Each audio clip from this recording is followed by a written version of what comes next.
Start our report on Capitol Hill with this. The bill is passed.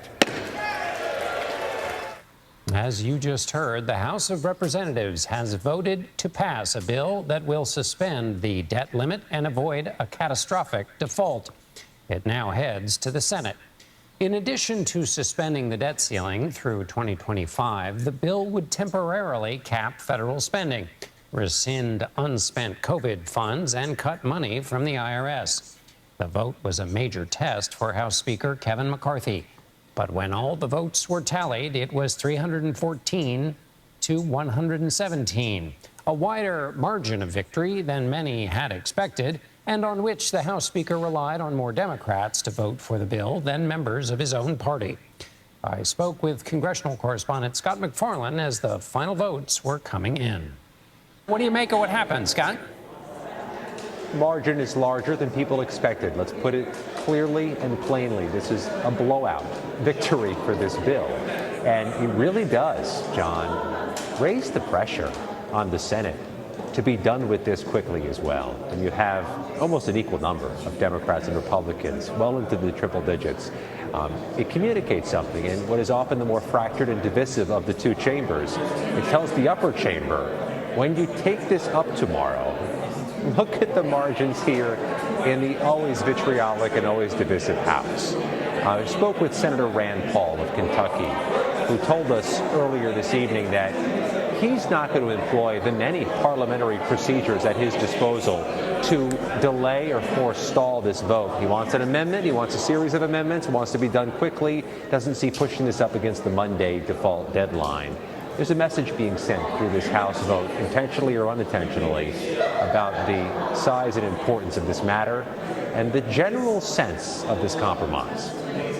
Scott, what do you make of, and do you see anything in the body language there? This was a major test for the new speaker. What do you make of this vote now relative to his control over his conference and also his role now as a leader in the Republican Party? As a first major test of his speakership, emphasis on the word major, he has secured victory, which in itself can breed future success. He's developed a reputation of taking on a big problem and finding a way through it. As the leader of any organization, much less the U.S. House of Representatives, there's going to be a faction inside the Republican conference, inside the Freedom Caucus, which will try to ratchet up some pressure on the speaker, feeling like he let them down through this deal, through this negotiation with the president. That's not going to go away, but we'll see how it resonates. The House Freedom Caucus has not proven itself to be, at least immediately, able to galvanize more opposition to join it. That's why perhaps these margins are so large on this vote in favor of the compromise. There was no round of applause when that magic number of 218 was hit. We heard rounds of applause in other bills that passed through this U.S. House for the speaker in charge. We'll see how this plays out. But for Kevin McCarthy, he feels like he's acquitted himself well in this first major test. And what's the mood, do you think, on the Democratic side, the opposition there, the nay votes on the Democratic side? There's 45 nay votes, so that's not nothing, but it's not certainly not anywhere close to the majority, not by a long shot. So is there, what's your read on what's happening on the Democratic side in the House? All of this feels disorienting because this is a political formula that hasn't been devised prior to this vote. We haven't seen this coalition of Democrats and Republicans join themselves on anything significant since this Congress began. So in a word, it does feel a little disoriented on the House floor.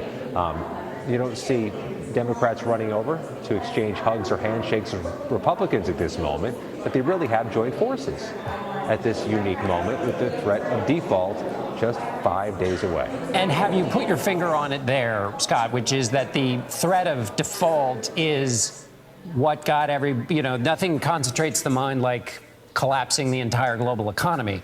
And is that the forcing instrument that created this coalition that you just described? And since that won't be available for other pieces of legislation, we're going to listen in now for the final gaveling. Without objection, a motion to reconsider is laid on the table.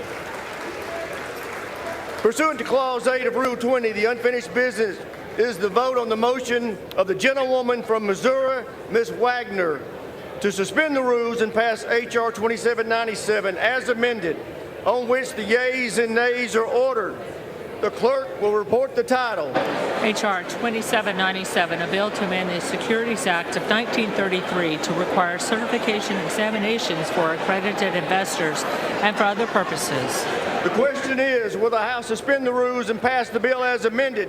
Members will record their votes by electronic device. This is a 5-minute vote. It might happen again. Oh, sorry, Scott. We were listening to the recorded vote there. We were talking earlier about the threat of the default being what created this coalition. And absent that, do you think we'll be seeing this coalition again on anything? The clock doesn't tick so loudly as it did on this bill for anything in the near future. Yes, there may be the prospect of future government shutdowns. There may be the prospect of deadlines being breached for things that have to pass, authorizing the military, authorizing the FAA to protect the skies. But the clock ticked louder and more ominously on this bill than anything we've seen in quite a while.